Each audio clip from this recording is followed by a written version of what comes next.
si Idol Madla, nakakahanga, may mga hawak, gandang linyada. Ika'y inspirasyon kung bakit hanggang ngayon ako'y palaging kumakarera. For today's video, Dreamlock update muna tayo. So ito, nagawa na ni Tatay Madla ko yung ating flooring nung stock section natin. Yan mga kalapatids, may ano na, may bakal na. So ginamit natin dyan is yung mga natira nating ganito. Tawag dito Tay? Flat bar. Saan natira yan Tay? Saan pa ginamit yan?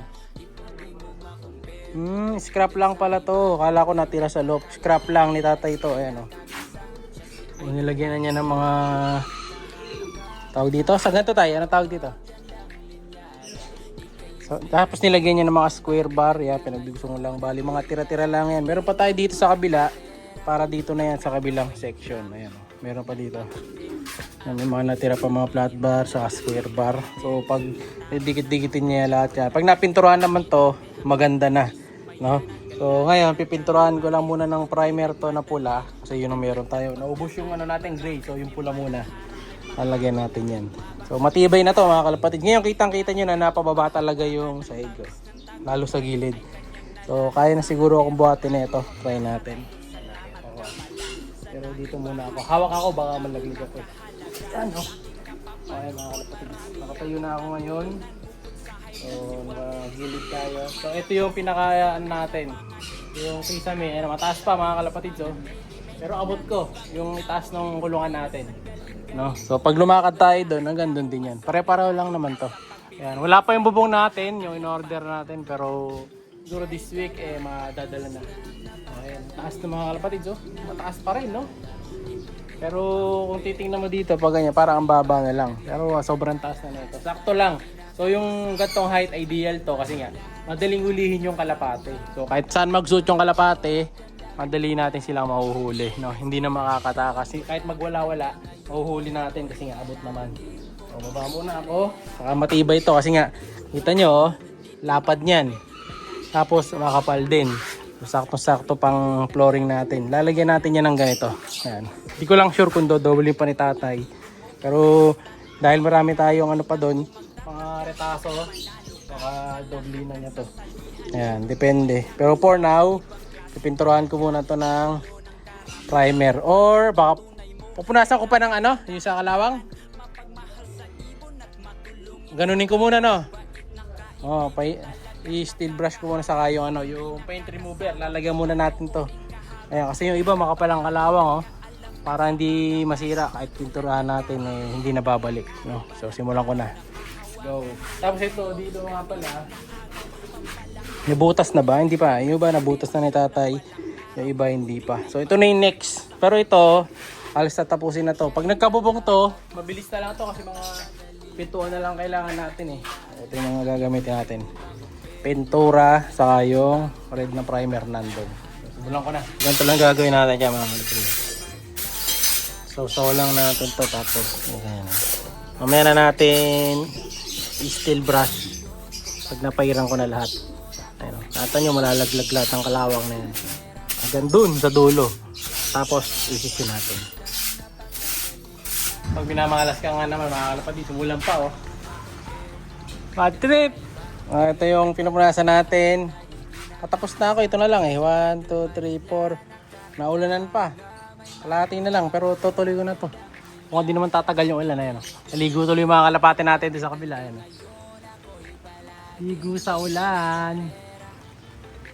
Okay lang yan, mukhang araw naman eh. May araw dito, pero sa kabila madilim. Maaraw, umuulan. Pero di bale, tatapusin ko naman yung trabaho natin na yan. Wait lang. Tapos, pag tumila na, tatapusin na natin yung ating pinturahan. Ang ganda na nito mga kalapatids. Solid eh, no? Kita nyo yung tubig. Mamaya pag dumami yung tubig, agos yan lahat dito. Yan, pakita ko sa inyo mamaya ha. Wait natin tumigil. Ang ulan. Ingat kayo dyan, yung mga kalapatids natin ha, yung papaulan. Dahil uso ang sipon ngayon. Tuloy natin mamaya. Alright, tapos na. Napairan na natin lahat. Kuskus naman. Wala nang ulan eh. Ayan o.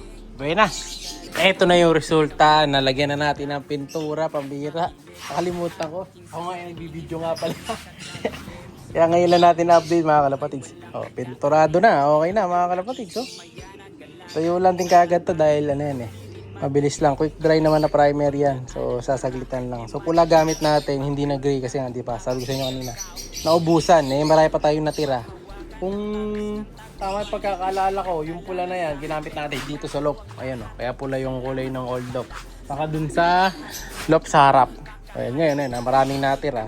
No, kalahati pa laman niya. Konti lang nagamit ko kanina eh. So ayan, tamang tama. So hindi pa to naman yung pinaka layering niya, lalagyan pa ng steel matting to. So ilalagay ng steel matting, ito naka-ready na. Kulay blue na mga kalapatids ito. No, pero bago natin lagay yung steel matting, bukas pipinturahan ko muna to ng color blue. Blue pipintura natin dito. All blue naman to. No, so mawawala yung pula na yan, magiging ganitong kulay yan. Yan. Tapos, weldingan niya ni Tatay Madla. Magkakaroon na ng saig dito yan. Bukas na bukas din. So, abangan nyo yung next update ko dito sa loft natin. Nilagyan lang temporary ni Tatay ng ganito. Para hindi ako masyado mabilad kanina kasi mainit. So, ayan o. Tapos, ayun. Kita nyo, naka-welding yung bakal natin doon mga kalapatid yan. Sa main na bakal para matibay. Tapos, sisimentuhan pa yan eh. Pero hindi na ngayon. Bukas na to. Simentuhan na bukas.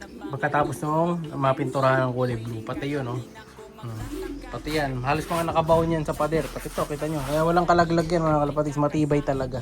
Lalagyan pa rin naman to, no? May weldingin pa dito. Isang pataas, patayo. Ayan.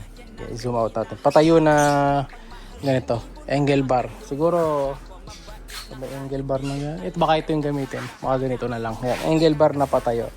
Kasi magkakaroon pa ng sliding dito yung kasi mga kalapatids sa side. Yan. Ganda na oh, di ba? So unti-unti natatapos tayo. Unlike dati na hindi natin ginagawa ngayon, natatapos na natin. Kunti na to, bagyang-bagya na lang. So update ko kayo dito sa loft natin oh. Dito wala pa syempre, sabi ko sa inyo. Susunod na araw pa yan. Oh, dito sa loft natin, ayun na oh. Presko naman na sila dito. Gusto nila yung bago nilang pwesto. Dito medyo nabibilad lang pero may tarapal naman. Kaya no problemo. Tapos may lamesa tayo. May ano nga na rin pala dito mga kalapati. May saksakan na din. Tapos may ilaw na din. Hindi ko alam kung na-update ko kayo sa ilaw na to. Hindi ko maalala. So temporary lang ganito nilagay na switch. Kasi yung nabili ko switch palpak. Hindi gumagana. Kaya ito switch ng electric fan yung nilagay natin. Oh, temporary lang. Pero ayan oh, may ilaw na. So, maliwanag na dito ng gabi. Dahil may switch lang. Palitin mo lang. Okay na. Meron na rin tayong saksakan dito. So para sa mga welding gamit natin. Diba? So, pwede na tayo mag-charge, manood ng TV at mag-radyo. Pwede ko nang lipat dito yung radyo ko. Ayan yung mga breeder natin. Ang dami lang kalat ng mesa natin dahil maraming trabaho eh. Ayan, kanya-kanyang kalat. Kasi ito yung hindi ginagamit ko sa gamot, yung pamputol. No? So, ano kung nagawa ko na ng content to noong nakaraan, so lalagay nyo lang yung gamot sa gitna, tapos ibubuksan nyo lang, yan. Lalagay nyo yung gamot sa gitna, tapos pag pinindot yung gano'n, mahati na siya, malalaglag na dito. Ready to use na kagad, napakadaling gamitin. No? So, yun ang ating updates for today's video. At syempre, mag-comment kayo parati para sa gift bird sa darating na first week ng June. Oh, ito, inilipat ko noong nakarang araw. Okay na rin sila. Oh. Hindi pa nalipat yung susunod. Bukas na lang dahil medyo busy na tayo. Ako'y aalis na. Pag gano'n tayo magwa-work. Ayan. So, ayan ang update for today. So, bukas, update ko na lang kayo. Saka, ito sana huwag mababad masyado sa ulan. No? Kasi kanina nag-uulan nahirapan ako magpintura kanina. Babakbak. Pero ayan, awa ng Diyos. Natapos naman din. Konting-konti na lang. Saka matibay yan mga kalapatids. Wala nang kabagsak yan. No? Kahit tapak-tapakan natin, talagang matibay siya.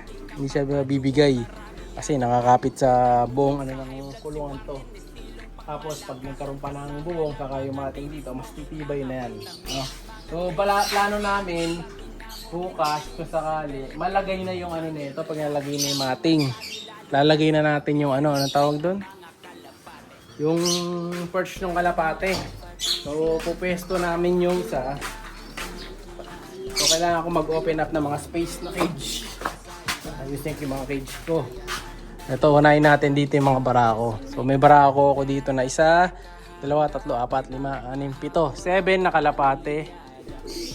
7 na kak-section natin dito. Ayan, ililipat natin sila isa-isa. So, kailangan yung 7 na to, it's either iparis ko or lagay ko sa mga cage muna. Para makuha namin tong ano natin, yung ano tawag dito?